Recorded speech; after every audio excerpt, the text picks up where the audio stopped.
1 year to 2 year പഠിക്കാൻ വരുന്ന ഒരാളാണെങ്കിൽ 2 year ഫോർ എക്സാമ്പിൾ എടുക്കുക, 30 lakh to 40 lakh rupees ലംസമായിട്ട് മണി ഉണ്ടെങ്കിൽ മാത്രമേ ഫിൻലാൻഡിലോട്ട് ജോലി പഠിക്കാൻ വരാവുന്നതാണ് എൻ്റെ ഒരു റിക്വസ്റ്റ്. അല്ലാതെ നമ്മൾ വിചാരിക്കുന്നത് പോലെ എല്ലാവരും വീട്ടിൽ ഹാപ്പി ആയിട്ട് ഇരിക്കുക എന്നുള്ളതല്ല. പിന്നെ അതുപോലെ തന്നെ അറ്റ് ദ സെയിം ടൈം ഇവിടെ ഏറ്റവും കൂടുതലായിട്ട് പിന്നെ സൂയിസൈഡ് റേറ്റ് ഉള്ള ഒരു രാജ്യം കൂടിയാണ്, ഡിപ്രഷനൊക്കെ ആണ്. ഈ വെൽഫെയർ സിസ്റ്റത്തിൽ പിന്നെ ഈ പിന്നെ ഫൈന് പെനാൽറ്റി എങ്ങനെയാണ് നിശ്ചയിക്കുന്നത്?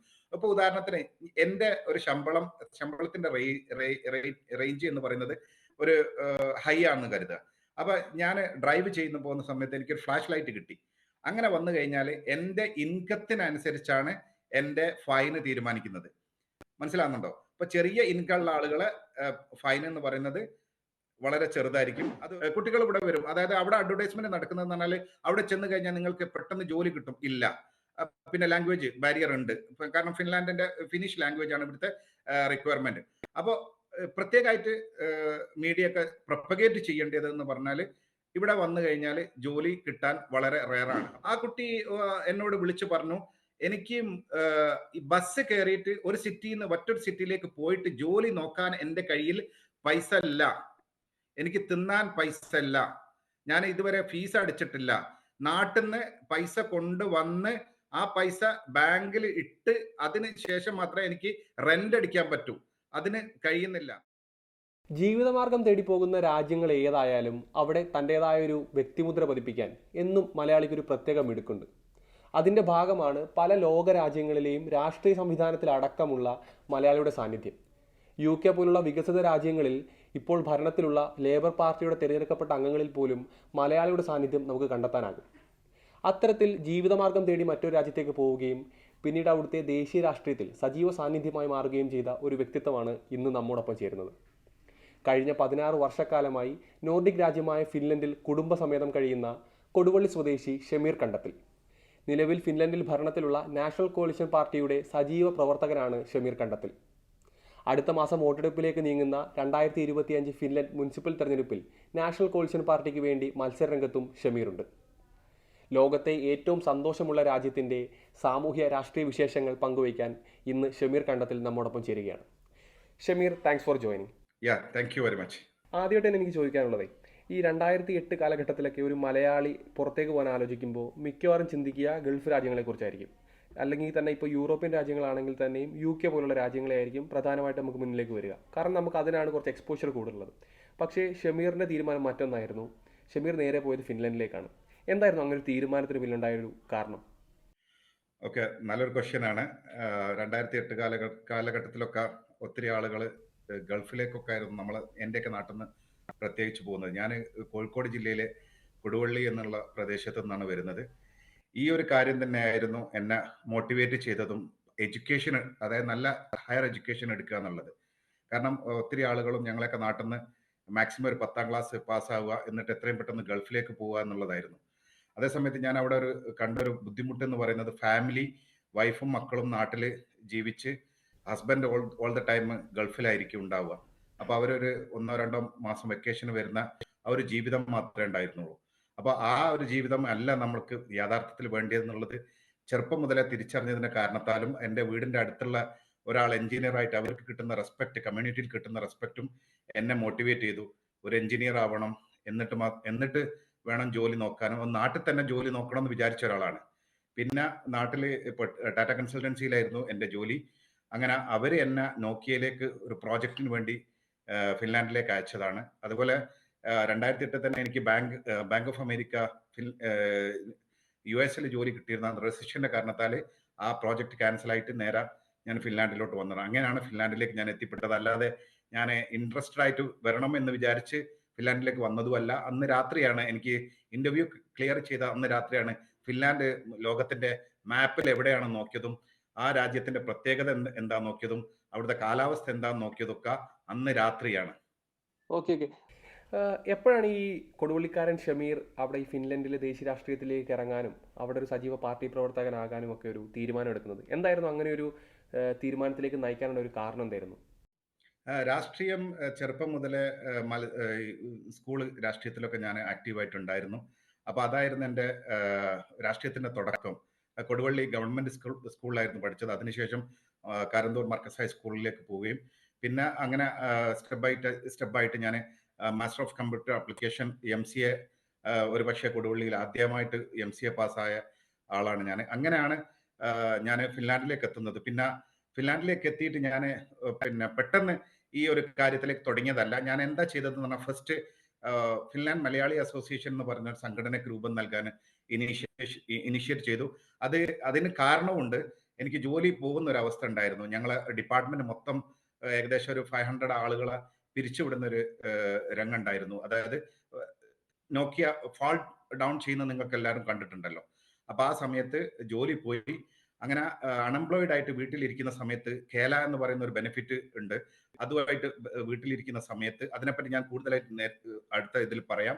അപ്പോൾ എനിക്ക് ബോറടിച്ചിട്ട് എന്തെങ്കിലും എന്നെ എൻഗേജ് ചെയ്യാൻ വേണ്ടിയിട്ട് ഞാൻ തുടങ്ങിയ ഒരു സംഭവമാണ്. അതിന് ഇനിഷ്യേറ്റ് ചെയ്തതാണ് ഫിൻലാൻഡ് മലയാളി അസോസിയേഷൻ എന്ന് പറയുന്നത്. അപ്പൊ ആ സമയത്താണ് എന്നോട് എൻ്റെ ഒരു സുഹൃത്ത് നോക്കിയയിൽ വർക്ക് ചെയ്യുന്ന ഒരു ഫിനാൻസ് ഡൊമൈനിൽ വർക്ക് ചെയ്യുന്ന ഒരാൾ എന്നോട് പറഞ്ഞു, ഇങ്ങനെ പിന്നെ നിനക്ക് സജീവ രാഷ്ട്രീയത്തിലേക്ക് ഇറങ്ങാം.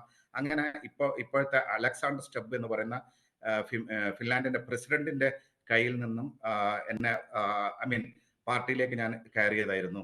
അതിനുശേഷം സജീവമായിട്ട് അവരെ കൂടെ തന്നെ 12 വർഷമായിട്ട് അവരെ കൂടെ തന്നെ ഈ രാഷ്ട്രീയ പാർട്ടിയിലുണ്ട്. 2008 ഞാൻ മത്സരിച്ചിരുന്നു. 2008 അല്ല, 2012 ഞാൻ മത്സരിച്ചിരുന്നു. ഇപ്പൊ അതിനുശേഷം വീണ്ടും തെരഞ്ഞെടുപ്പും രാഷ്ട്രീയത്തിലേക്ക് വന്നതാണ്. ഈ സാധാരണയായി നമുക്ക് ഫിൻലൻഡ് എന്ന് കേൾക്കുമ്പോൾ നമുക്ക് ആദ്യം കണക്റ്റ് ആവുന്ന ഒരു മലയാളിക്ക്, പ്രത്യേകിച്ച് ഒരു മലയാളിക്ക് ആദ്യം കണക്റ്റ് ആവുന്ന കാര്യം എന്ന് പറയുന്നത് ലോകത്തെ ഏറ്റവും സന്തോഷമുള്ള രാജ്യം എന്നതാണ്.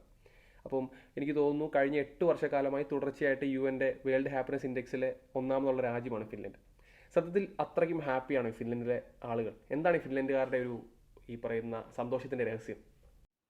ഇവിടെ 2 ഫാക്ടറാണുള്ളത്. ഈ സന്തോഷം എന്ന് പറയുന്നത് കുറെ കണക്കുകളുടെ ഒരു കളിയാന്നുള്ളത് നിങ്ങൾക്ക് എല്ലാവർക്കും അറിയാമെന്ന് എനിക്ക് എൻ്റെ ധാരണ. അത് പിന്നെ GDP പെർ ക്യാപിറ്റ ഇൻകം, അതുപോലെ തന്നെ സോഷ്യൽ വെൽഫെയർനെസ്, അതുപോലെ തന്നെ ഈ അഴിമതി ഇല്ലായ്മ, ഇതെല്ലാം കൂടിയിട്ടുള്ള ഒരു ഫാക്ടർ ഉണ്ട്. 6 ഫാക്ടേഴ്സ് വെച്ചിട്ടാണ് ഇത് കാൽക്കുലേഷൻ നടത്തുന്നത്. അല്ലാതെ നമ്മൾ വിചാരിക്കുന്നത് പോലെ എല്ലാവരും വീട്ടിൽ ഹാപ്പി ആയിട്ട് ഇരിക്കുക എന്നുള്ളതല്ല. പിന്നെ അതുപോലെ തന്നെ അറ്റ് ദ സെയിം ടൈം ഇവിടെ ഏറ്റവും കൂടുതലായിട്ട് പിന്നെ സൂയിസൈഡ് റേറ്റ് ഉള്ള ഒരു രാജ്യം കൂടിയാണ്. ഡിപ്രഷനൊക്കെ ആണ്. കാരണം ഏകദേശം ഒരു 6 മാസത്തോളം ഭയങ്കര ഇരുടുള്ള ഒരു രാജ്യം കൂടിയാണ്. അപ്പോൾ നിങ്ങളെ ക്വസ്റ്റ്യനിലേക്ക് വരുന്ന സമയത്ത് ദർ ആർ 2 ഫാക്ടേഴ്സ്. ഒന്ന് എംപ്ലോയി ഫ്രണ്ട്ലി ആയിട്ടുള്ള ഒരു രാജ്യമാണ്. അപ്പൊ ഏറ്റവും കൂടുതൽ എംപ്ലോയീസ് ആയിരിക്കും ഉണ്ടാവുക. അപ്പൊ അവർക്ക് പിന്നെയുള്ള ബെനിഫിറ്റ്, അവർക്ക് ബാലൻസ് ചെയ്യാൻ പറ്റുന്ന, ടൈം ബാലൻസ് ചെയ്യാൻ പറ്റുന്നത്, അവരുടെ ജീവിതം ബാലൻസ് ചെയ്യാൻ പറ്റുന്നത് വളരെ ഈസിയാണ്. ഏകദേശം 8 മണിക്കൂർ ജോലി ചെയ്താൽ മതി. അതിനുശേഷം 8 മണിക്കൂർ വ്യായാമം, 8 മണിക്കൂർ ഉറക്ക്. ഈ ഒരു സിസ്റ്റമാണ് ഇവിടെ ഫോളോ ചെയ്യുന്നത്. അതിന്റെ കാരണത്താലും അതുപോലെ തന്നെ അതർ സോഷ്യൽ ബെനിഫിറ്റ് കിട്ടുന്ന സമയത്ത് ഇപ്പോൾ ഒരു വുമൺ പ്രഗ്നന്റ് ആയി കഴിഞ്ഞാൽ, ഒരു അൺഎംപ്ലോയിഡ് ആയി കഴിഞ്ഞാൽ അങ്ങനെ ഒരു ടെൻഷൻ ഇല്ലാതെ നമുക്ക് ജീവിക്കാൻ പറ്റും. അതേ സമയത്ത് ഒരു എംപ്ലോയർ എന്നുള്ള ഒരു പ്രോസ്പെക്റ്റീവ് നോക്കുന്ന സമയത്ത് there is a huge differences. അവർ ഒത്തിരി കഷ്ടപ്പെടുന്നുണ്ട്, ബുദ്ധിമുട്ടുണ്ടാവുന്നുണ്ട്. അവരെ കേസിലൊന്നും വെൽഫെയർ സിസ്റ്റവും ഇങ്ങനത്തെ കാര്യങ്ങളൊക്കെ കുറച്ച് സ്ലോലിയാണ് വർക്ക് ചെയ്യുന്നത്. ഞാൻ മനസ്സിലാക്കുന്നിടത്തോളം ഫിൻലൻഡ് വലിയൊരു വെൽഫെയർ സ്റ്റേറ്റ് ആയിട്ടാണ് ഇന്ന് നിലകൊണ്ടിട്ടുള്ളത്. അതായത് ഇപ്പം ആരോഗ്യ രംഗത്താണെങ്കിലും വിദ്യാഭ്യാസ രംഗത്താണെങ്കിലും താങ്കൾ നേരത്തെ പറഞ്ഞതുപോലെയുള്ള കേല പോലുള്ള സംവിധാനങ്ങൾ ഉപയോഗിച്ചുകൊണ്ടാണെങ്കിലും അവിടുത്തെ ജനങ്ങളെ വലിയ രീതിയിൽ വെൽഫെയർ മെഷേഴ്സിന് സർക്കാർ വലിയ രീതിയിൽ സഹായിക്കുന്നുണ്ട്. അപ്പം ആ ഒരു രീതിയിൽ എങ്ങനെയാണ് വെൽഫെയർ സ്റ്റേറ്റായിട്ട് ഇത്ര വർഷക്കാലമായിട്ട് ഫിൻലൻഡിന് നിലനിൽക്കാനും, അതും വെറുതെ നിലനിൽക്കുകയല്ല, എക്കണോമിയിൽ തന്നെ യൂറോപ്പിലെ ഒരു 9ാം സ്ഥാനത്തേക്കുന്ന രാജ്യമാണ് ഫിൻലൻഡ്. അപ്പോൾ അതിനെങ്ങനെയാണ് സാധിക്കുന്നത്? ശരിക്കും നമ്മളൊക്കെ കേരളത്തിൽ എപ്പോഴും പറഞ്ഞു നിൽക്കുന്ന ഒരു പ്രയോഗമാണ് ഈ സ്കാൻഡിനേവിയൻ മോഡൽ എന്ന് പറയുന്നത്. എന്താണ് ശരിക്കും ഒരു സ്കാൻഡിനേവിയൻ മോഡൽ? ഓക്കെ, ഞാൻ ഏർലി ഞാൻ പറഞ്ഞു, ജോലി പോയി കഴിഞ്ഞാൽ ഇവിടെ സപ്പോർട്ടീവ് ഉണ്ട്. ഏകദേശം 2 വർഷത്തോളം ആ സമയത്തൊക്കെ ഞങ്ങൾക്ക് ഗവൺമെന്റ് സപ്പോർട്ടിലൂടെ, അതായത് എൻ്റെ സാലറിയുടെ ഹാഫ് എനിക്ക് കിട്ടുമായിരുന്നു. വിച്ച് മീൻസ് എനിക്ക് ഹാപ്പി ആയിട്ട് എൻ്റെ റെന്റും കാര്യങ്ങളൊക്കെ കൊടുക്കുകയും എൻ്റെ എല്ലാ കാര്യങ്ങളും ചെയ്യാനുള്ള ശമ്പളം സ്റ്റിൽ ഉണ്ടാവുമായിരുന്നു. അപ്പോൾ അതെങ്ങനെയാ വരുന്നതെന്ന് പറഞ്ഞാൽ കേല എന്ന് പറയുന്ന ഒരു സിസ്റ്റം ഉണ്ട്. ഇത് ഏകദേശം എൻ്റെ ഓർമ്മ ശരിയാണെങ്കിൽ 1937 ഇത് സ്റ്റാർട്ട് ചെയ്തത്. അത് പിന്നെ റിഫൈൻ ചെയ്ത് കൊണ്ടുവന്ന് അത് ഒരു എല്ലാ നിലയിലും ഇത് വെൽഫെയർ കിട്ടുന്ന ഒരു സിറ്റുവേഷനിലേക്ക് കൊണ്ടുവന്നതാണ്. അതിൽ പിന്നെ മെയിൻ ആയിട്ട് വരുന്നത് അൺഎംപ്ലോയ്മെന്റ്. ഇനിയിപ്പം ഒരു വുമൺ പ്രഗ്നന്റ് ആയി കഴിഞ്ഞാൽ ആ പീരീഡിലുള്ള സപ്പോർട്ട്, ഇനി പെട്ടെന്ന് ജോലിയിൽ പിന്നെ ഇഞ്ചുറി ആയി ലോങ് ടൈം ഇഞ്ചുറി ആയി കഴിഞ്ഞാൽ അവർക്ക് സപ്പോർട്ട് കിട്ടും. പിന്നെ അങ്ങനെ എല്ലാ രീതിയിലും സപ്പോർട്ട് ചെയ്തിട്ട് കേരളയുടെ സപ്പോർട്ടും കൂടി വീട്, ഇപ്പൊ ഉദാഹരണത്തിന് സ്റ്റുഡന്റ് ആണെന്ന് കരുതിയ നിങ്ങൾ ഒന്ന് ഇവിടെ സ്റ്റുഡന്റ് ആയി കഴിഞ്ഞാൽ ആ സമയം മുതൽ ഇവര് എല്ലാ സപ്പോർട്ടും സ്റ്റാർട്ട് ചെയ്യും. അതായത് റൂമിന്റെ റെന്റ് കൊടുക്കും, അതുപോലെ തന്നെ അവർക്ക് പിന്നെ ഭക്ഷണത്തിനുള്ള ക്യാഷ്. അതേസമയത്ത് നിങ്ങൾ അമേരിക്കയിലൊക്കെ എടുത്തു കഴിഞ്ഞാൽ ഒരു സ്റ്റുഡന്റ് ആയി പഠിച്ച് ഇറങ്ങാന്ന് പറഞ്ഞാൽ ഒത്തിരി എക്സ്പെൻസ് ഉള്ള ഒരു സംഭവമാണ്. അപ്പൊ അങ്ങനെ നോക്കുന്ന സമയത്ത് ഒരു സ്റ്റുഡന്റിനെ അവരെ ഒരു ജോലിയിലേക്ക് എത്തിച്ച് അവരെ ഒരു ടാക്സ് പെയർ ആക്കി മാറ്റുന്നത് വരെ ഈ ഒരു സിസ്റ്റം വർക്ക് ചെയ്യും.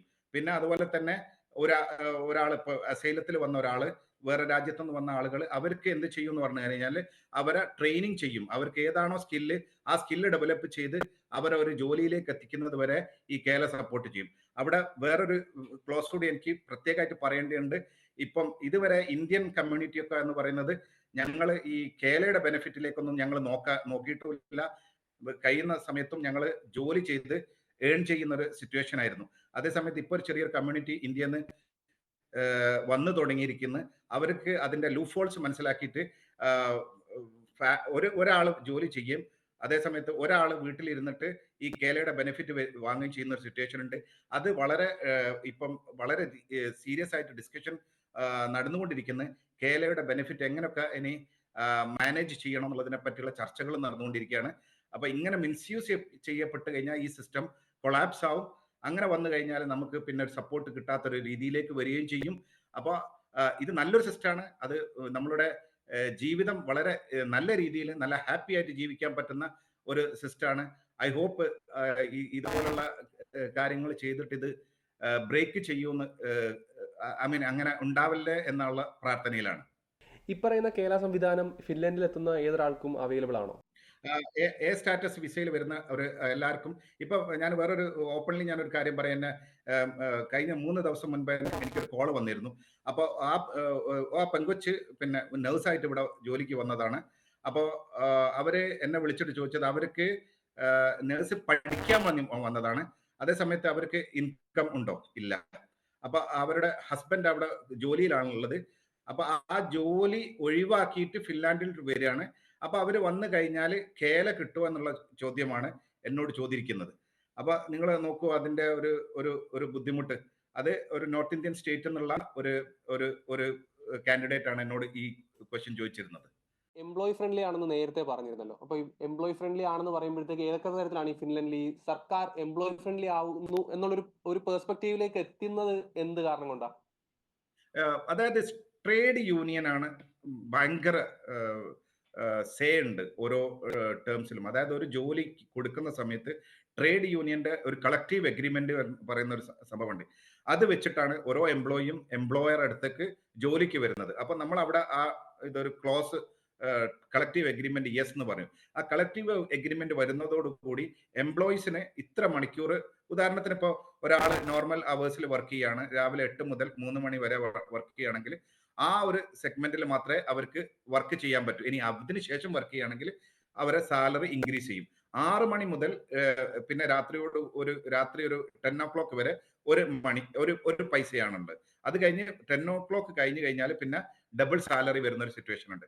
ഇനി വീക്കെൻഡ് പിന്നെ സാറ്റർഡേ 1 o'clock വരെ ഒരു സാലറിയും അത് കഴിഞ്ഞാൽ വേറൊരു സാലറിയും, സൺഡേയും അതുപോലെ തന്നെ ഹോളിഡേസിലും ഡബിൾ സാലറിയും. ഇതിങ്ങനെ ഒരു സെഗ്മെന്റ് ആയിട്ട് ക്രിയേറ്റ് ചെയ്യും.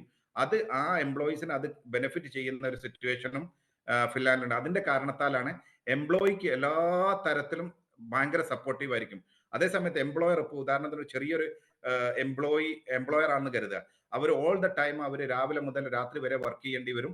കാരണം അവർക്ക് ഒരു ഹയറിംഗ് നടത്താൻ പറ്റില്ല. അതായത് ചെറിയ ജോലിക്ക് പോലും ഇപ്പൊ കുട്ടികൾ വന്നിട്ടൊക്കെ ഞങ്ങൾ 10 യൂറോക്ക് വർക്ക് ചെയ്യുക അല്ലെങ്കിൽ 8 യൂറോക്ക് വർക്ക് ചെയ്യുക, നോട്ട് പോസിബിൾ. കാരണം എന്താണ്, അവിടെ കളക്റ്റീവ് എഗ്രിമെന്റ് വരും. അപ്പോൾ പിന്നെ എംപ്ലോയർ ബുദ്ധിമുട്ടാവും. അവര് ഇപ്പൊ ഉദാഹരണത്തിന് ലേറ്റർ പോയിന്റ് ഓഫ് ടൈമിൽ എന്തെങ്കിലും പ്രശ്നം വന്നു കഴിഞ്ഞാൽ ഇത് പിന്നെ മൾട്ടിപ്പിൾ ടൈംസ് പൈസ കൊടുക്കേണ്ട ഒരു സിറ്റുവേഷൻ ഒക്കെ വരും. അതുകൊണ്ട് ചെറിയ എംപ്ലോയർ എന്ന് പറയുന്ന ഒരു കോൺസെപ്റ്റ് ഫെയിലിയർ ആണ് ഫിൻലാൻഡിൽ.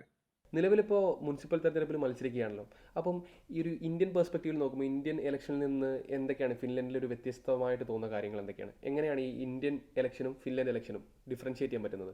ഇവിടെ നമ്മുടെ നാട്ടില് ഒരു കോമ്പറ്റീവ് മെന്റാലിറ്റി അല്ലേ. അപ്പൊ ഉദാഹരണത്തിന് ഞാൻ മത്സരിക്കുന്ന സമയത്ത് എനിക്കൊരു ഒപ്പോണന്റ് ഉണ്ടാവും വിവിധ പാർട്ടികളിൽ നിന്ന്. ഒപ്പോണന്റ് ഡയറക്റ്റ് ആയിട്ട് നമുക്ക് ഒപ്പോണന്റ് ഉണ്ടാവും. അതേസമയത്ത് ഫിൻലാൻഡിലെ സിസ്റ്റം അനുസരിച്ചിട്ട് അങ്ങനത്തെ ഒരു ഒപ്പോസിഷൻ എന്ന് പറഞ്ഞിട്ടുള്ള ഡയറക്റ്റ് ഒപ്പോസിഷൻ നമ്മൾ ഒരാളെ എതിരായിട്ടല്ല മത്സരിക്കുന്നത്, പാർട്ടികൾ തമ്മിലാണ് മത്സരിക്കുന്നത്.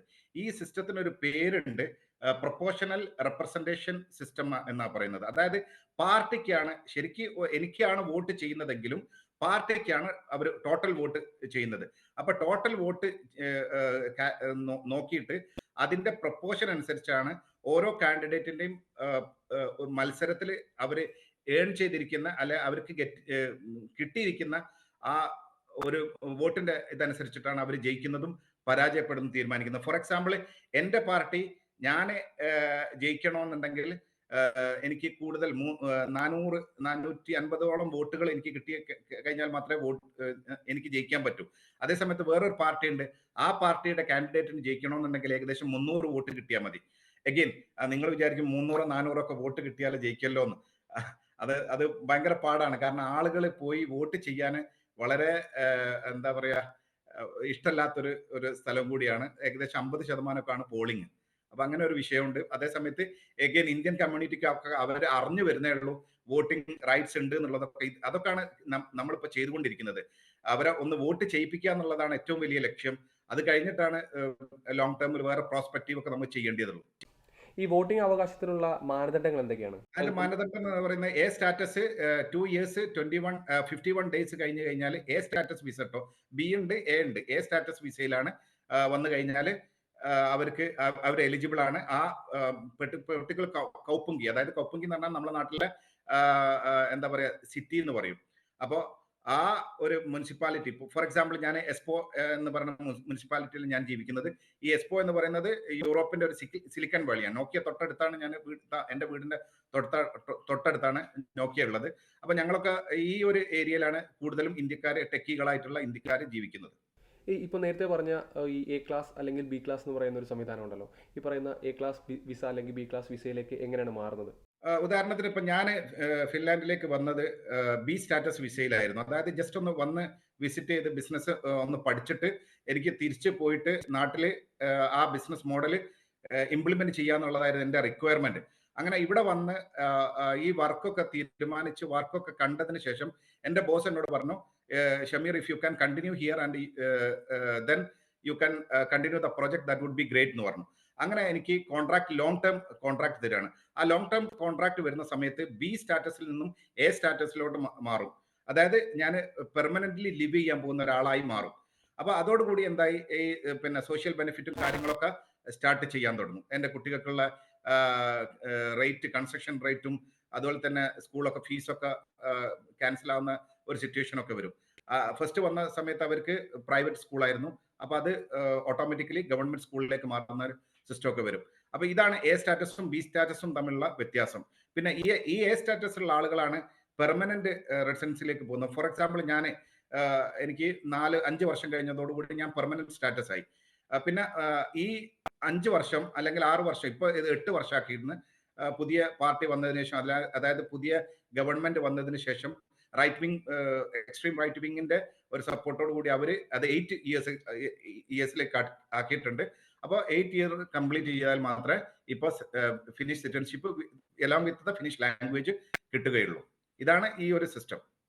ഇപ്പോൾ ഇന്ത്യയിൽ നിന്ന് പുറത്തേക്ക് പഠിക്കാൻ പോകുന്ന വിദ്യാർത്ഥികളുടെ ഒരു എണ്ണം വർദ്ധിച്ചു വരികയാണ്. പ്രത്യേകിച്ചും കേരളത്തിലേക്ക് ആ ട്രെൻഡ് ഭയങ്കര അധികമാണ്. അപ്പം കഴിഞ്ഞ കുറച്ച് വർഷങ്ങളായിട്ട് ഈ ഫിൻലൻഡിലേക്കും സ്കാൻഡിനേവിയൻ രാജ്യങ്ങളിലേക്കുള്ള ഒരു ഒഴുക്ക് ഭയങ്കരമായിട്ട് കൂടി വരുന്നതായിട്ട് കണക്കുകൾ സൂചിപ്പിക്കുന്നുണ്ട്. ശരിക്കും നമ്മളിപ്പോൾ ഒരു മലയാളി വിദ്യാർത്ഥി അല്ലെങ്കിൽ ഒരു ഇന്ത്യൻ വിദ്യാർത്ഥി ഫിൻലൻഡിലേക്ക് വരുമ്പോൾ എന്തൊക്കെ കാര്യങ്ങളാണ് ശ്രദ്ധിക്കേണ്ടത്? ആക്ച്വലി ഫോർ എക്സാമ്പിൾ ഒരു 8 വർഷം മുൻപാണ് ഇവിടെ എഡ്യൂക്കേഷന് ഫ്രീ അല്ലാതാക്കിയത്. അതുവരെ നമുക്ക് എല്ലാവർക്കും ഫിൻലാൻഡിലേക്ക് വന്നിട്ട് എഡ്യൂക്കേഷൻ ഫ്രീ ആയിട്ട് എഡ്യൂക്കേഷൻ പറ്റുമായിരുന്നു.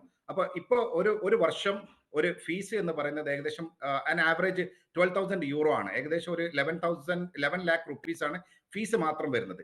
ഇനി എക്സ്പെൻഡിച്ചർ എന്ന് പറയുന്നത് ഏകദേശം ആവറേജ് 800 യൂറോ വരും. അതായത് 400 യൂറോ ടു 500 യൂറോ റെന്റ് വരും. ക്യാപിറ്റൽ റീജിയനിലാണെങ്കിൽ, പുറത്താണെങ്കിൽ കുറച്ചുകൂടി കുറയും, ഒരു 300 വരും എന്ന് കരുതുക. പിന്നെ അതുപോലെ തന്നെ ലിവിംഗ് കോസ്റ്റ് എന്ന് പറയുന്നത് സോ ഹൈ ആണ് വേൾഡിൽ തന്നെ. നിങ്ങൾക്ക് ഗൂഗിൾ ചെയ്താൽ നോക്കിയാൽ മനസ്സിലാവും. അപ്പോൾ അത് മെയിൻറ്റെയിൻ ചെയ്യാൻ ഏകദേശം ആവറേജ് 800 യൂറോ വേണം. പിന്നെ ജോലി കിട്ടാനുള്ള ചാൻസ് വെരി വെരി റയർ. കാരണം എന്താ പറയുക, ചെറിയ ചെറിയ ബിസിനസ്സുകൾ വളരെ കുറവാണ് ഈ രാജ്യത്ത്. എസ്പെഷ്യലി നമ്മളുടെ ഇമിഗ്രന്റ് കമ്മ്യൂണിറ്റിയുടെയൊക്കെ ബിസിനസ്സുകൾ വളരെ റയർ ആണ്. അപ്പോൾ ഒരു ജോലി കിട്ടുക എന്ന് പറയുന്നത് ഇറ്റ്സ് റിയലി റിയലി ഇമ്പോസിബിൾ. അപ്പൊ ഏറ്റവും ബെസ്റ്റ് എന്ന് പറയുന്നത് അത്രയും പൈസ, അതായത് ഒരു ഒരു ഒരു ചെറിയൊരു കോഴ്സിന് ഇപ്പോൾ 1 year to 2 year പഠിക്കാൻ വരുന്ന ഒരാളാണെങ്കിൽ 2 year ഫോർ എക്സാമ്പിൾ എടുക്കുക, 30 lakh to 40 lakh rupees ലംസമായിട്ട് മണി ഉണ്ടെങ്കിൽ മാത്രമേ ഫിൻലാൻഡിലോട്ട് ജോലി പഠിക്കാൻ വരാവുന്നതാണ് എൻ്റെ ഒരു റിക്വസ്റ്റ്. അതല്ലെങ്കിൽ ഞാൻ ഒത്തിരി കേസുകൾ ഞങ്ങളിപ്പോൾ അറ്റൻഡ് ചെയ്തുകൊണ്ടിരിക്കുന്നത്, കുട്ടികൾ ഇവിടെ വരും, അതായത് അവിടെ അഡ്വർടൈസ്മെന്റ് നടക്കുന്നതെന്ന് പറഞ്ഞാൽ അവിടെ ചെന്ന് കഴിഞ്ഞാൽ നിങ്ങൾക്ക് പെട്ടെന്ന് ജോലി കിട്ടും, ഇല്ല. പിന്നെ ലാംഗ്വേജ് ബാരിയർ ഉണ്ട്, കാരണം ഫിൻലാൻഡിന്റെ ഫിനിഷ് ലാംഗ്വേജ് ആണ് ഇവിടുത്തെ റിക്വയർമെന്റ്. അപ്പോൾ പ്രത്യേകമായിട്ട് മീഡിയ ഒക്കെ പ്രൊപ്പഗേറ്റ് ചെയ്യേണ്ടത് എന്ന് പറഞ്ഞാൽ ഇവിടെ വന്നു കഴിഞ്ഞാൽ ജോലി കിട്ടാൻ വളരെ റെയറാണ്. അപ്പോൾ അതിനനുസരിച്ചിട്ടുള്ള ഫിനാൻഷ്യൽ സൗകര്യങ്ങളുള്ള ആളുകൾ മാത്രമേ ഫിൻലാൻഡിലോട്ട് എഡ്യൂക്കേഷൻ വരാവൂ. Finland education one of the best system ആണ്. നിങ്ങൾ യൂട്ടിലൈസ് ചെയ്യണമെന്നാണ് പറയുന്നത്. ഇങ്ങനെ അഫോർഡ് ചെയ്യാൻ പറ്റുന്ന ആളുകൾ യൂട്ടിലൈസ് ചെയ്ത് കഴിഞ്ഞാൽ ലോകത്തിൽ തന്നെ ആക്സെപ്റ്റബിൾ ആയിട്ടുള്ള നല്ല എഡ്യൂക്കേഷൻ സിസ്റ്റം കിട്ടും. ഏകദേശം 30,000 നേഴ്സ് ആളുകളുടെ റിക്വയർമെന്റ് ഇപ്പൊ ഫിൻലാൻഡിലുണ്ട്. ഇപ്പോൾ കഴിഞ്ഞ ദിവസം ഞാൻ തിയോ മിനിസ്റ്റർ, അതായത് എംപ്ലോയ്മെന്റ് മിനിസ്റ്ററുമായിട്ട് ഒരു ഇന്ററാക്ഷൻ ഉണ്ടായിരുന്നു. അതിൽ ഞാൻ അവരോട് ചോദിച്ചൊരു ചോദ്യമുണ്ട്. അതിൽ അവർ പറഞ്ഞത് പ്രിഫേർഡ് ആയിട്ടുള്ള ഒരു കൺട്രിയാണ് ഇന്ത്യ, അതുപോലെ തന്നെ മെക്സിക്കോ, പിന്നെ ഫിലിപ്പീൻ. ഇവിടുന്നൊക്കെയാണ് കൂടുതലായിട്ട് റിക്രൂട്ട്മെന്റ് നടന്നുകൊണ്ടിരിക്കുന്നത്. യെസ്, ഇന്ത്യയിൽ നിന്നും റിക്രൂട്ട്മെന്റ് നടക്കുന്നുണ്ട്. അക്കാഡിയ എന്ന് പറഞ്ഞിട്ടുള്ള ഒരു യൂണിവേഴ്സിറ്റി ഇപ്പം കേരളത്തിൽ പോലും റിക്രൂട്ട്മെന്റ് നടത്തിക്കൊണ്ടിരിക്കുന്നുണ്ട്. ഏകദേശം 6 കുട്ടികൾ ഇവിടെ വന്നു. അവര് അതിൽപ്പെട്ട ഒരാൾ എന്നെ വിളിച്ചിട്ട് അവർ പറഞ്ഞത് അവിടെ സെല്ല് ചെയ്യപ്പെടുന്നത് എന്ന് പറഞ്ഞാൽ അവിടെ ചെന്ന് കഴിഞ്ഞാൽ ജോലിയുണ്ട്. എനിക്ക് അതിന്റെ ബ്രോഷറൊക്കെ കാണിച്ചു തന്നു. അപ്പോൾ നമ്മളത് കാണുന്ന സമയത്ത് നമുക്ക് തന്നെ ഷോക്കിംഗ് ആണ്. How it is possible. ഞാൻ അവരോട് ചോദിച്ചു, how it is possible, there is no possibility to get a job immediately. അപ്പോൾ അങ്ങനെ ആ കുട്ടികൾ എന്നോട് പറഞ്ഞൊരു കഥയുണ്ട്. അതാണ് ഏറ്റവും വിഷമിപ്പിക്കുന്നത് കാര്യം. ആ കുട്ടി എന്നോട് വിളിച്ചു പറഞ്ഞു, എനിക്ക് ബസ് കയറിയിട്ട് ഒരു സിറ്റിയിൽ നിന്ന് മറ്റൊരു സിറ്റിയിലേക്ക് പോയിട്ട് ജോലി നോക്കാൻ എൻ്റെ കയ്യിൽ പൈസ ഇല്ല, എനിക്ക് തിന്നാൻ പൈസ ഇല്ല, ഞാൻ ഇതുവരെ ഫീസ് അടിച്ചിട്ടില്ല, നാട്ടിൽ നിന്ന് പൈസ കൊണ്ടുവന്ന് ആ പൈസ ബാങ്കിൽ ഇട്ട് അതിന് ശേഷം മാത്രമേ എനിക്ക് റെന്റ് അടിക്കാൻ പറ്റൂ, അതിന് കഴിയുന്നില്ല. അതിന് ബാങ്ക് ചോദിക്കുന്നത് നിങ്ങളുടെ ക്യാഷിന്റെ റൂട്ട് ചോദിക്കുന്നത്. അങ്ങനെ ഈ ക്യാഷിന്റെ ഇത് എവിടുന്നാ വന്നതെന്ന് ചോദിച്ചു കഴിഞ്ഞാൽ it will take lot of time to convince the bank in Finland. Bank account open ചെയ്യാന്ന് പറഞ്ഞാൽ വെരി വെരി ഡിഫിക്കൽട്ട് ആണ്. നമ്മളെ നാട്ടിലത്തെ പോലെ അത്ര എളുപ്പമുള്ള അല്ല. Always they are suspected. The cash, especially cash money എന്ന് പറയുന്നത് ഭയങ്കര സസ്പീഷ്യസ് ആണ് ഫിൻലാൻഡിൽ. ഈ സാധാരണ ജോലി കിട്ടണമെങ്കിൽ പോലും ഫിനിഷ് ലാംഗ്വേജ് അറിഞ്ഞിരിക്കേണ്ട ഒരു ആവശ്യകത കൂടി ഉണ്ടല്ലേ? ഡെഫിനറ്റ്ലി. ചെറിയ ജോലികളാണെങ്കിൽ നിർബന്ധമായിട്ടും. ടെക്നോളജി ഫീൽഡിൽ അത്ര റിക്വയർമെന്റ് ഇല്ല. ഞാനൊക്കെ ആ ഫീൽഡിലായതുകൊണ്ട് എനിക്ക് അത്ര റിക്വയർമെന്റ് ഇല്ലായിരുന്നു ഫിനിഷ് പഠിക്കുക എന്നുള്ളത്. ഇപ്പോൾ ഈ കാനഡ പോലെ രാജ്യങ്ങളിലാണെങ്കിൽ ഇപ്പം വിദ്യാർത്ഥികൾ ഒരുപാടായിട്ട് എത്തുമ്പോൾ അവർ നേരിടുന്ന പ്രധാന പ്രശ്നം എന്ന് പറയുന്നത് ഈ ഹൗസിംഗ് പ്രശ്നങ്ങളാണ്. ഫിൻലൻഡിൽ അതുപോലുള്ള ഹൗസിംഗ് പ്രശ്നങ്ങൾ നിലവിലുണ്ടോ? ഇവിടെ അതായത് വളരെ ചെറിയ സബ്സിഡൈസ്ഡ് ഹൗസിംഗ് ഗവൺമെന്റ് പ്രൊവൈഡ് ചെയ്യുന്നുണ്ട് സ്റ്റുഡൻസിന്. അവർ അപ്ലൈ ചെയ്ത് കഴിഞ്ഞാൽ, അവർ ആദ്യമേ അപ്ലൈ ചെയ്ത് കഴിഞ്ഞാൽ ആ സബ്സിഡൈസ്ഡ് ഹൗസിംഗ് കിട്ടും. ഇപ്പോൾ ഫോർ എക്സാമ്പിൾ എൻ്റെ മകന് ഒരു 500 കിലോമീറ്റർ ദൂരത്താണ് പഠിക്കുന്നത്. അപ്പോൾ അവന് സബ്സിഡൈസ് ആയിട്ടുള്ള ഒരു ഇൻഡിപെൻഡന്റ് ഹൗസിലാണ് താമസിച്ചുകൊണ്ടിരിക്കുന്നത്. 400 യൂറോ ഉള്ളൂ. അപ്പോൾ അങ്ങനെയുള്ള ഒരു സൗകര്യം ഇവിടെ ചെയ്തുകൊണ്ടിരിക്കുന്നത്. ഇനി അതല്ലാത്തൊരു സിറ്റുവേഷൻ വരിക എന്ന് കരുതുക.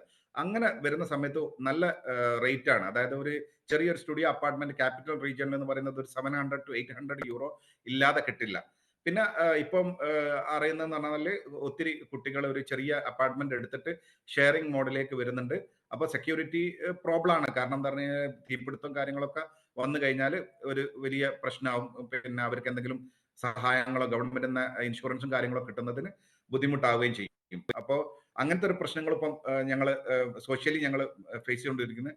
അപ്പൊ എൻ്റെ ഒരു അജണ്ട, എൻ്റെ ഒരു പിന്നെ പ്രപ്പോസൽ എന്ന് പറയുന്നത് എങ്ങനെങ്കിലും റെഡ്യൂസ്ഡ് ഹൗസിംഗ് ഇനിയും റെഡ്യൂസ് ചെയ്യാൻ പറ്റുമോ എന്നുള്ളതാണ് ഞങ്ങൾ പ്രപ്പോസ് ചെയ്യുന്നത് സിറ്റിയോട്.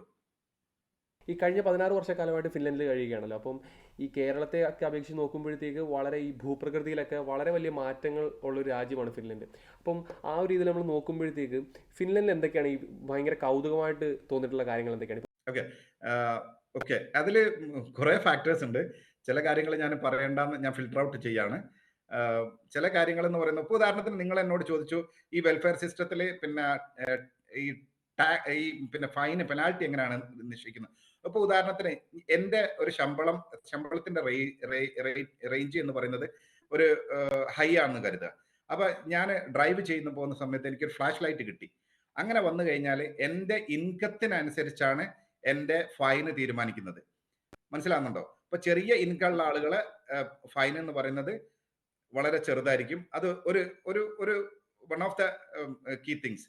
പിന്നെ അതുപോലെ തന്നെ ഇവിടെ 6 മാസത്തോളം നല്ല വെളിച്ചം ഉണ്ടാവാത്ത ഒരു സിറ്റുവേഷനും 6 മാസത്തോളം വെളിച്ചം ഉള്ള ഒരു സിറ്റുവേഷനും ആണുള്ളത്. അതായത് ഒരു 10 മണിക്ക് ഒരു 11 മണിക്കൊക്കെ രാത്രി കണ്ണിലേക്ക് ലൈറ്റ് പിന്നെ കുത്തിക്കേറുന്ന ഒരു സിറ്റുവേഷൻ ഉണ്ട് നമ്മൾ ഡ്രൈവ് ചെയ്യുന്ന സമയത്ത്. അപ്പോൾ സൺഗ്ലാസ് വെച്ച് 10 മണിക്കൊക്കെ ഓടിക്കേണ്ട ഒരു സിറ്റുവേഷൻ ഒക്കെ ഉണ്ട്. അപ്പൊ അതൊക്കെ ആലോചിച്ച് നോക്കുക. അതുപോലെ തന്നെ ഐസിന്റെ മുകളിൽ കൂടെ നമുക്ക് പിന്നെ ഇവിടെയുള്ള സീ എല്ലാം ഫുള്ളി ഇതായി ഐസായിട്ട് അതിന്റെ മുകളിൽ കൂടി ഡ്രൈവ് ചെയ്യുന്നൊക്കെ ഒരു എക്സ്പീരിയൻസ് ഒക്കെ ഒന്ന് ആലോചിച്ച് നോക്കും. അങ്ങനെ അങ്ങനത്തെ ഒരു സിറ്റുവേഷന്. പിന്നെ അതുപോലെ തന്നെ ഒത്തിരി ഈ സപ്പോർട്ടീവ് ആയിട്ടുള്ള കുറെ കാര്യങ്ങൾ, നമ്മൾ നാച്ചുറുമായിട്ട് ബന്ധപ്പെട്ട ഒത്തിരി ഒത്തിരി കാര്യങ്ങൾ നമുക്ക് ഭയങ്കരമായിട്ട് ഹാപ്പി ആയിട്ട് തോന്നും. അതുപോലെ തന്നെ 5.5 മില്യൺ ആളുകളെ ഫിൻലാൻഡിൽ ജീവിക്കുന്നുള്ളൂ. അതുപോലെ തന്നെ സ്കാൻഡിനേവിയയിൽ മൊത്തം നോക്കിക്കഴിഞ്ഞാലും വളരെ കുറച്ച് ആളുകളെ ജീവിക്കുന്നുള്ളൂ. കഴിഞ്ഞ കുറച്ച് വർഷങ്ങൾ നമ്മൾ എടുക്കുകയാണെങ്കിൽ ഈ യൂറോപ്പിലൊട്ടാകെ ഒരു തീവ്ര വലതുപക്ഷത്തിൻ്റെ ഒരു വലിയ കടന്നുകയറ്റമുണ്ട്. ഇറ്റലി ഉൾപ്പെടെയുള്ള രാജ്യങ്ങളിൽ നമുക്കത് കാണാനുമാകും. അപ്പം താങ്കൾ നേരത്തെ സൂചിപ്പിച്ച പോലെ തന്നെ ഫിൻലൻഡിലും ഈ ഫിൻസ് പാർട്ടി പോലെയുള്ള നാഷണൽ കോalition പാർട്ടിയുടെ ഒരു മുന്നണിയിൽ സഖ്യകക്ഷിയായിട്ടുള്ള ഫിൻസ് പാർട്ടി എന്ന് പറയുന്നത് ഒരു തീവ്ര വലതുപക്ഷ പാർട്ടി തന്നെയാണ്. ഒരു കുടിയേറ്റ വിരുദ്ധത തന്നെ മുഖമുദ്രയാക്കി കൊണ്ട് നടക്കുന്ന ഒരു പാർട്ടിയാണ്. അപ്പം അവരുടെ കടന്നുകയറ്റം അല്ലെങ്കിൽ തീവ്ര വലതുപക്ഷത്തിന് ഫിൻലൻഡിലെ ഒരു കടന്നുകയറ്റം എങ്ങനെയാണ് അവിടുത്തെ ഒരു വെൽഫെയർ സ്റ്റേറ്റിനെ അല്ലെങ്കിൽ ഫിൻലൻഡിലെ ഒരു ആകമൊത്തം ദേശീയ രാഷ്ട്രീയത്തെ സ്വാധീനിച്ചിട്ടുള്ളത്? എല്ലായിടത്തും നടക്കുന്നത് പോലെ എക്സ്ട്രീം റൈറ്റ് വിങ് പൊളിറ്റിക്സ് ഈ ഫിൻലാൻഡിലും വളരെ സജീവമായിട്ടും അതുപോലെ തന്നെ ഇപ്പോഴത്തെ കറണ്ട് രാഷ്ട്രീയത്തിലും അവരുണ്ട്. അപ്പോൾ അതിന്റെ ബുദ്ധിമുട്ടുകൾ എന്ന് പറയുന്നത്, ഉദാഹരണത്തിന് ഇപ്പം റീസെന്റ് ഇപ്പം find A job in 3 months എന്ന് പറഞ്ഞൊരു പ്രപ്പോസൽ കൊണ്ടുവന്നു. അത് ഫിൻ പാർട്ടിയാണ് കൊണ്ടുവന്നത്. അപ്പോൾ find A job in 3 months എന്ന് പറയുന്നത് ഇറ്റ്സ് വെരി ഡിഫിക്കൽട്ട്. അപ്പോൾ ഇത് എന്തായി ഒരു ഭയങ്കര ഒരു കോൺട്രവേഴ്സി ഇവിടെ ഉണ്ടാക്കി കഴിഞ്ഞു എമംഗ് ഇമിഗ്രന്റ് കമ്മ്യൂണിറ്റി. എസ്പെഷ്യലി ഇപ്പോൾ ടെക്നോളജി ഫീൽഡിലുള്ള ആളുകൾക്ക് പെട്ടെന്ന് ഒരു ജോലി കഴിഞ്ഞാൽ ഒരു 3 മാസത്തിന്റെ ഇടയിൽ ജോലി കണ്ടെത്തുക എന്ന് പറയുന്നത് വളരെ ബുദ്ധിമുട്ടാണ്. ഇനി ബ്ലൂ കോളർ കാറ്റഗറി എന്ന് കരുതുക, വെരി വെരി ഡിഫിക്കൽട്ട്. ഒരു 3 മാസം പോയിട്ട് 6 മാസം കൊണ്ടും പോലും കിട്ടില്ല. അപ്പൊ ഈ ഒരു ക്വസ്റ്റ്യന് ഞാൻ അഗെയിൻ മിനിസ്റ്ററോട് ചോദിച്ച സമയത്ത് അവർ അതിനെ ഒന്ന് കുറച്ചുകൂടി എലാബറേറ്റ് ചെയ്തു. But still it is there. പിന്നെ അതുപോലെ തന്നെ റൈറ്റ് വിങ് പൊളിറ്റിക്സിന്റെ വേറൊരു പ്രശ്നം ഇപ്പം നടന്നുകൊണ്ടിരിക്കുന്ന, ഇപ്പൊ ഒരു കേസ് നടന്നുകൊണ്ടിരിക്കുന്നുണ്ട്. അതായത് ഓംബുഡ്സ്മാൻ റിപ്പോർട്ട് ജനറേറ്റ് ചെയ്തു. പിന്നെ അതുപോലെ തന്നെ ചാൻസലർ ഓഫ് ജസ്റ്റിസ് അതിനെപ്പറ്റി ഇൻവെസ്റ്റിഗേഷൻ നടത്തുകൊണ്ടിരിക്കുകയാണ്. അതായത് ഫിൻ പാർട്ടിയുടെ ഇന്റീരിയർ മിനിസ്റ്റർ മാരി റാൻതനൻ അവര് കഴിഞ്ഞ ദിവസം ഒരു പ്രസ്താവന നടത്തി. അതായത് മുസ്ലിം പോപ്പുലേഷൻ ഉള്ള രാജ്യത്ത് നിന്ന് അസൈലത്തിന്റെ റേഷ്യോ കുറയ്ക്കണമെന്ന് പറഞ്ഞിട്ടുണ്ട്. അതായത് ക്രിസ്ത്യൻ മെജോറിറ്റി ഉള്ള സ്ഥലത്ത് നിന്ന് അസൈലം കൂട്ടണമെന്ന് പറഞ്ഞിട്ടുള്ളൊരു പ്രസ്താവന ഉണ്ടായി. അതിന് മുസ്ലിം കമ്മ്യൂണിറ്റി അതിന്റെ അവരെ കൺസേൺ പ്രധാനമന്ത്രിനെ അറിയിച്ചു. അപ്പൊ ആ ഒരു വന്നതോടുകൂടി എന്ത് ചെയ്തു എന്ന് പറഞ്ഞാൽ ഇത് അതിന് അന്വേഷണം കാര്യങ്ങളും നേരിട്ട് കൊണ്ടിരിക്കുക. അപ്പൊ ഇതുപോലുള്ള പ്രശ്നങ്ങൾ ഫിൻലാൻഡിലും ഇപ്പൊ ഞങ്ങൾ ഫേസ് ചെയ്തുകൊണ്ടിരിക്കുന്നത്. ബട്ട് ഫിൻലാൻഡിൽ extreme right wing Finn party എന്ന് പറയുന്ന അത്ര പോപ്പുലർ അല്ല ക്യാപിറ്റൽ റീജിയനിൽ. ക്യാപിറ്റൽ റീജിയനിൽ ഏറ്റവും പോപ്പുലർ ആയിട്ടുള്ള പാർട്ടി എന്ന് പറയുന്നത് national coalition party, where I am representing. അപ്പോൾ മെജോറിറ്റി വോട്ടൊക്കെ അവിടെയാണ് പോൾ ചെയ്യപ്പെടുന്നത്. അപ്പോൾ ഇത് outside I mean out of capital റീജിയനിലുള്ള ആളുകളാണ് കൂടുതലും ഈ ഒരു പാർട്ടിയുമായിട്ട് ബന്ധപ്പെടുന്നത്. ബട്ട് ഇത് ഈ ഒരു ഇപ്പോഴത്തെ ഒരു അവസ്ഥയിൽ ഇത് ഷ്രിങ്ക് ചെയ്തുകൊണ്ടിരിക്കുകയാണ്. അതാണ് ഇപ്പോഴത്തെ ഒരു അവസ്ഥ. ഈവൻ ദോ അവര് ഇങ്ങനെ റെസ്ട്രിക്ഷൻസ് പറയുന്നുണ്ടെങ്കിലും ഇവിടെ ഏജിങ് പോപ്പുലേഷൻ കൂടിക്കൊണ്ടിരിക്കുകയാണ്. അതാണ് യാഥാർത്ഥ്യം. അപ്പോ പുറത്തുള്ള യങ് പോപ്പുലേഷന്റെ വരവില്ലാതെ ഇതെങ്ങനെ ഈ എക്കണോമി അല്ലെങ്കിൽ ഈ ഒരു സിസ്റ്റം റൺ ചെയ്യണ്ടേ? അപ്പോ they can just for the argument sake or to convince their voters they can talk like that. But the practicality is totally different. അതായത് പിന്നെ ഇമിഗ്രന്റ് കമ്മ്യൂണിറ്റി നിർബന്ധമായിട്ടും ഫിൻലാൻഡിലേക്ക് വരികയും അതുപോലെ തന്നെ വർക്ക് നഴ്സിംഗ് സെക്ടേഴ്സ്, അതുപോലെ തന്നെ IT സെക്ടർ, അതുപോലെ തന്നെ ഇനി ബ്ലൂ കോളർ ജോലിന്റെ ഒരു ആവശ്യകതയും കൂടി വരുന്ന ഒരു അവസ്ഥയിലേക്കാണ് പോയിക്കൊണ്ടിരിക്കുന്നത്. അത് നമുക്ക് ആ യാഥാർത്ഥ്യം ഒരിക്കലും ചുമ്മാ പറയാതെന്നല്ലാതെ അതിൽ നിന്ന് നമുക്ക് എസ്കേപ്പ് ചെയ്യാൻ പറ്റില്ല. അവസാനമായിട്ട് ഒരു ചോദ്യം കൂടി. അതായത് ഈ പറയുന്ന ഫിൻലൻഡ് എന്ന് പറയുന്ന രാജ്യം നമ്മൾ മാപ്പിലെടുത്ത് നോക്കുകയാണെങ്കിൽ ഏകദേശം 1300ഓളം കിലോമീറ്റർ റഷ്യയായിട്ട് അതിർത്തി പങ്കിടുന്നുണ്ട്. പിന്നെ 39 വിന്റർ വാർ പോലെ ഒരു റഷ്യയുടെ അധിനിവേശം അന്ന് തന്നെ അനുഭവിച്ചിട്ടുള്ള ഒരു രാജ്യം കൂടിയാണ് ഫിൻലൻഡ്. അപ്പം ആ ഒരു പശ്ചാത്തലത്തിൽ ഈ പറയുന്ന യുക്രൈൻ അധിനിവേശം, റഷ്യയുടെ യുക്രൈൻ അധിനിവേശം എങ്ങനെയാണ് ഫിൻലൻഡിന്റെ ഒരു മൊത്തത്തിലുള്ള ഒരു അവസ്ഥയെ ബാധിച്ചത് എങ്ങനെയാണ്? ഓക്കെ, ഫിൻലാൻഡിനെ ശരിക്കും ഭയങ്കരമായിട്ട് ബാധിച്ചിരിക്കുന്ന ഒരു പ്രോബ്ലമാണ് റഷ്യ യുക്രൈൻ വാർ എന്ന് പറയുന്നത്. ഞങ്ങള് യുക്രൈന്റെ കൂടെ തന്നെയാണ് നിൽക്കുന്നത്. കാരണം അവരെ അടിച്ചമർത്തപ്പെട്ടതാണ്. എനിവേ ആ സപ്പോർട്ട് ഞങ്ങളുടെ മാനസികമായിട്ട് ആ സപ്പോർട്ട് യുക്രൈനോട് ഞങ്ങൾക്കുണ്ട്. അപ്പോൾ ഫിൻലാൻഡിന്റെ എക്കണോമി, അതുപോലെ തന്നെ സെക്യൂരിറ്റി പോളിസീസ്, അതുപോലെ തന്നെ ട്രേഡ്, ഇമിഗ്രേഷൻ പോളിസി, ഇതൊക്കെ മാറ്റി എഴുതപ്പെടേണ്ട ഒരു സാഹചര്യത്തിലേക്ക് ഈ വാർ ഞങ്ങളെ കൊണ്ടെത്തിച്ചിരിക്കുന്നത്. അതായത് നിങ്ങൾ പറഞ്ഞതുപോലെ 1300 കിലോമീറ്റർ ആണ് ഞങ്ങളുടെ ബോർഡർ. അതായത് തൊട്ടടുത്താണ്. അതായത് ഹെൽസിങ്കിയിൽ നിന്നും ഏകദേശം 300 കിലോമീറ്റർ പോയി കഴിഞ്ഞാൽ റഷ്യൻ ബോർഡറാണ്. അവിടെ പിന്നെ റഷ്യൻ ബോർഡറിൽ എനിക്ക് ഒരു ചെറിയൊരു ഷോപ്പ് ഉണ്ട്. അപ്പൊ അവിടെ വെച്ചിട്ട് ഞങ്ങൾ റഷ്യൻ, അതായത് യുക്രൈനിൽ പ്രോഡക്റ്റ് വരും പറയുന്നതിന് പകരം എൻ്റെ social media team Russian product വരുന്നെന്ന് പറഞ്ഞ് എഴുതി. അതോടുകൂടി പിന്നെ എന്താ പറയുക, നാട്ടിലെ ടേം ഉപയോഗിക്കുകയാണെങ്കിൽ പൊങ്കാലയായിരുന്നു അടിയിൽ വന്നിട്ട്. അപ്പൊ അത് ഞങ്ങൾ പിൻവലിക്കേണ്ടി വന്നു. അപ്പൊ അത്രയും റഷ്യ വിരുദ്ധത ജനറേറ്റ് ചെയ്തു. അതുപോലെ തന്നെ ആ സൈഡിലൊക്കെ കംപ്ലീറ്റ് ബിസിനസ് ഒക്കെ കൊളാപ്സ് ആയി കഴിഞ്ഞു. അതായത് മൾട്ടി മില്യൺ അല്ലെ ബില്യൺസിന്റെ ബിസിനസ് ആണ് കൊളാപ്സ് ആയിരിക്കുന്നത്. പിന്നെ ഇമിഗ്രേഷൻ ലോ എന്ന് പറയുന്നത് പ്രൊട്ടക്ട് ചെയ്യണം. ഞങ്ങളെ സെക്യൂരിറ്റി അവരെ ഒത്തിരി പിന്നെ റഷ്യക്കാരെ ഫിൻലാൻഡിലേക്ക് അയച്ചുകൊണ്ടിരിക്കുന്ന ഒരു സിറ്റുവേഷൻ ഉണ്ടായിരുന്നു. അതൊക്കെ റെസ്ട്രിക്ട് ചെയ്തു. പിന്നെ അതുപോലെ തന്നെ റഷ്യൻ ബോർഡറിൽ വന്നു കഴിഞ്ഞാൽ അവര് റഷ്യക്കാർ ഒത്തിരി വന്ന് പർച്ചേസ് ചെയ്ത് പോകുന്ന ഒരു സിറ്റുവേഷൻ ഉണ്ടായിരുന്നു. അതൊക്കെ ക്ലോസ് ആയി. അങ്ങനെ ഇൻ ഓൾ സെഗ്മെന്റ് ഇപ്പൊ ശരിക്ക് ഈ യുദ്ധം ഫിൻലാൻഡിന്റെ എക്കോണമിയെ ബാധിച്ചിരിക്കുന്നു. അതുപോലെ തന്നെ ഞങ്ങളുടെ ഓയിൽ സപ്ലൈനെ ബാധിച്ചിരിക്കുന്നു. അതുപോലെ തന്നെ ഞങ്ങളുടെ ഇലക്ട്രിസിറ്റിയുടെ ബാധിച്ചിരിക്കുന്നു. അതായത് ന്യൂക്ലിയർ പവർ റിയാക്ടർ ഒക്കെ ഉണ്ടാക്കുന്നത് റഷ്യയുടെ സപ്പോർട്ടോട് കൂടിയായിരുന്നു. അതൊക്കെ ഫ്രീസ് ചെയ്തു. അങ്ങനെ in all terms really Finland is suffering.